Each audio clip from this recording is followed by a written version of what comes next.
Hey lovies, welcome to my channel, Craft Away with May. I'm May. Welcome to my old and new subbies. I'm so glad to have you all here with me today. As a thumbnail show, we're going to be working with some paint stir sticks, and we're going to go ahead and jump into this first project. But before I get all into the groovy groove with you guys, I just want to give a full disclosure. I only have 2 projects today. I'm so sorry. I'm still not feeling like 100%. I am getting better, but this weather is just so all over the place, guys. Like literally the last few days it was like in the 90s, and then it just plummeted down to the 40s. And so I think my body is just really trying to adjust to the climate changes and stuff. But so I just didn't have the energy, so this is what I came up with. But I promise I'll try to get at least three DIYs for you guys on the next video, okay? So, or I'll even try to do 4. I can't promise you, but I'll try.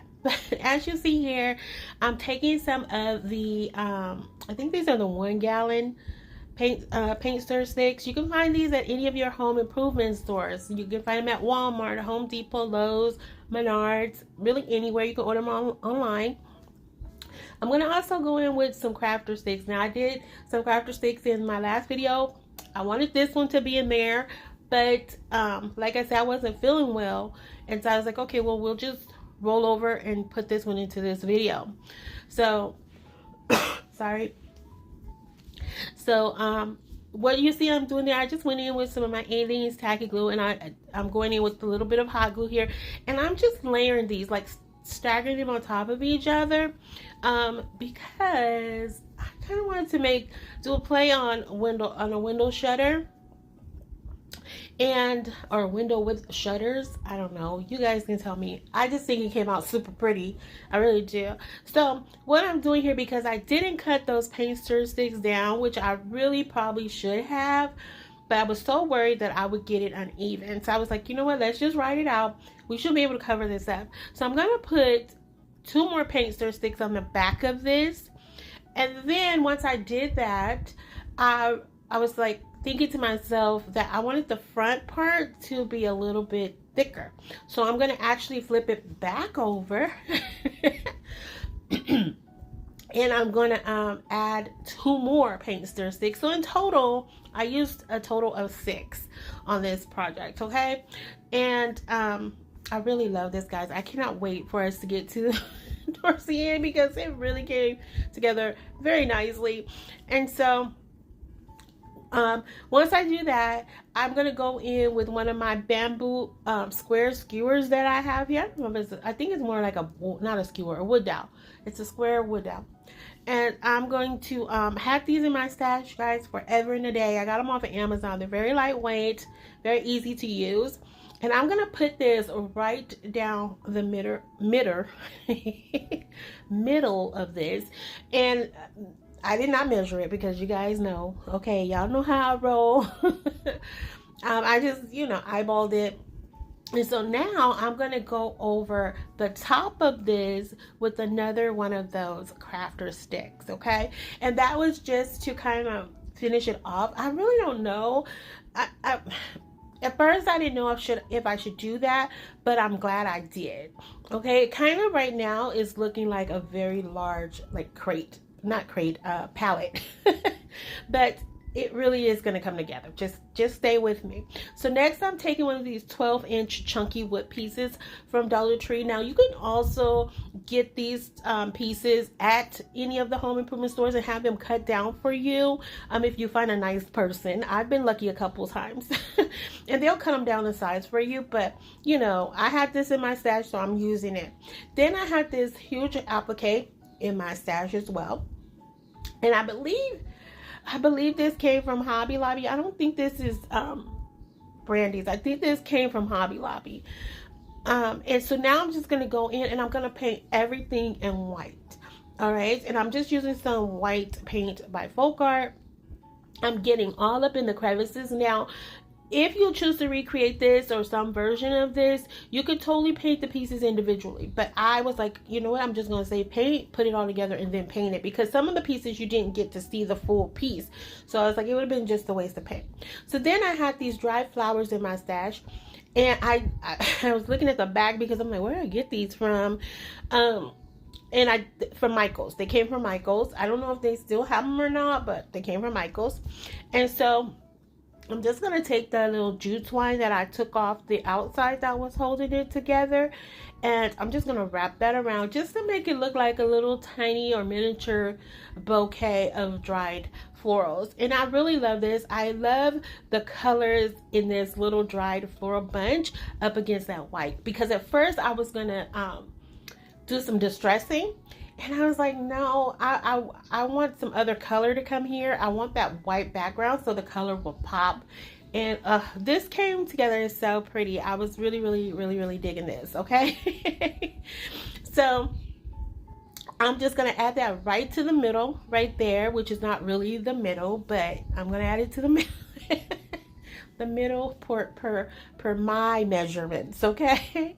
Then I have these butterflies. Of course I have butterflies. They also came from Michaels, and they matched perfectly. I mean, go figure, they both came from Michaels, so I was like, you know, but still.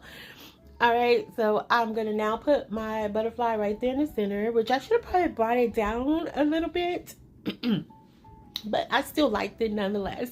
And then I'm just going to put the other two butterflies right there. And I just love this. I absolutely love this. Then I had these little, I don't know if they're potted plants or whatever. Anyway, I got them from Daiso many years ago. And I've had them in my stash.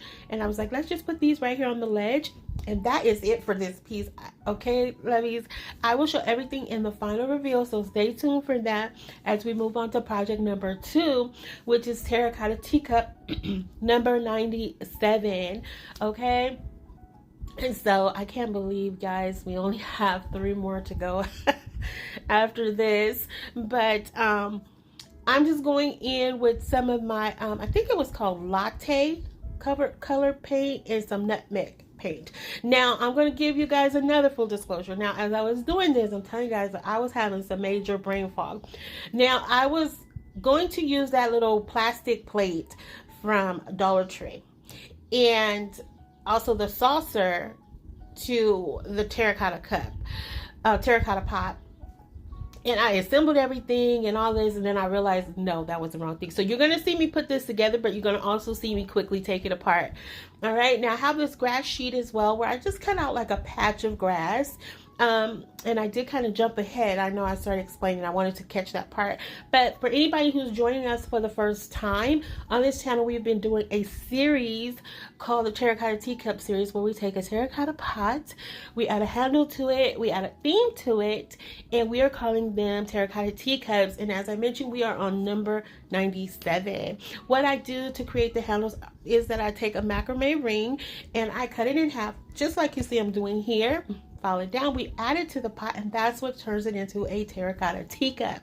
All right, so right here, that's where I was like, oh man. But luckily the Aleene's tacky glue had not set yet, and hot glue on terracotta does not hold well. That's why I was going with that stronger adhesive, because the hot glue is not a permanent thing. So right here, I just quickly disassembled it. It popped right off, and I was like, okay, thank you, crafting gods. All right, so now we're gonna go in with this wood slice, which I think I got this from Dollar Tree or either Hobby Lobby. I may have gotten it from Michael's, I don't know, but it was in my stash. And so I'm just going to put that down there because I need a lift up out of there, because someone had asked me to do a safari or animal themed teacup. So I was like, oh, I think I can pull off the safari one. And this is so adorable. Like, this is really cute. Like, I'm not just saying it because I just really think it came out cute. It came out better than what I thought it was going to come out to be, because in my mind I wanted rocks to create like a mountain, because I wanted to give that safari vibe, but I didn't have all that stuff, so I had to improvise, as I often do. So I had these wood slices, and it still worked. It came together, and I can't wait for you guys to really see how this works. And I know from this angle you probably won't see a whole lot of what I'm putting on, but just know that it's just a couple pieces of animals that I'm going to be adding, and shortly after I add them, we're going to go right into the final reveal of the video. So just hold tight for that. But I'm just pulling out the animals that I think would best fit on here and just kind of go together. So I'm taking out the lion and everything, and the lioness, and oh, it's just so pretty. This really came so together so good. Now I am using hot glue to put them on, just because like their feet are so tiny. Like I wouldn't have enough surface to put half Aleene's tacky glue and half hot glue on there, so I just opted for the hot glue. You know, and if need be, we can always go back and just do it with Aleene's tacky glue and just not touch it. Like don't let no air hit it, or wind or nothing. Just, you know, there. So then I had this little mini bush or tree in my stash. I put that on that little patch of grass. I'm adding in the giraffe because he's eating the apples off of the tree, because they do have apples in the safari. If not, whatever kind of fruit is there, that's what this is going to be, okay? So then I'm going in with the rest of the animals. I think I put an elephant, a hyena, a zebra, and then I added a little monkey to the top of the bush there. And this really came together so adorable. I cannot wait for you guys to see it. I think I do give you guys a quick little look at it. I was just so nervous. I was like, please don't fall, please don't fall. But here we are in the final reveal, lovies. And if you are still here riding with me, thank you so much. I appreciate it from the bottom of my heart. I'm so sorry I didn't have more for you guys, but I hope with all my heart that you guys still enjoyed the video. Don't forget, if you haven't already done so, please subscribe, like, share, comment. Once you like the video, if you like the video, swipe to the right and hit that hype button, because that does help the smaller YouTube channels out here, and it helps to push our videos out. If you don't want to hype my video, find your favorite content creator and hype their video, because it helps us all to get our videos out there just a little bit more. I love both of these projects today, and I am just so surprised with my little safari terracotta teacup. And I hope you guys enjoyed it as well. Also, for the newcomers to the channel, what we like to do after each video is share a few other terracotta teacups that we have made in the series. Now, this is not every single one of them. If you go back to a couple of my older videos around about the end of November, early December, you will see majority of what we had created up until this point. But I just like to share a few of them just so you guys can get an idea of what we have been doing with the terracotta pots. And I hope you guys enjoy them. Thank you for all the suggestions. Like I said, we are on number 97. We are on the road to 100. I still don't know what number 100 is going to be. I have had a few suggestions for that, but I honestly don't know what it's going to be. I really don't know. But stay tuned for that. I hope to see you guys on the next video, which should be out on Friday. Like I said, I will definitely try to get more of the videos, more content in there for you guys. But if not, please be patient with me, okay? But yeah. And like I said, don't forget to hype this video. Hype. It helps your girl out, all right? But only do it if you really feel up to it. If you don't, I understand. But if you want to support my channel in other ways by buying me a coffee, this helps with supplies. You can do it at buymeacoffee.com/craftaway with May. You can scan that QR code as well. But if you can't do it, don't worry about it, lovies. I just enjoy having you here with me. Until the next video, hugs and kisses. XOXO. Bye.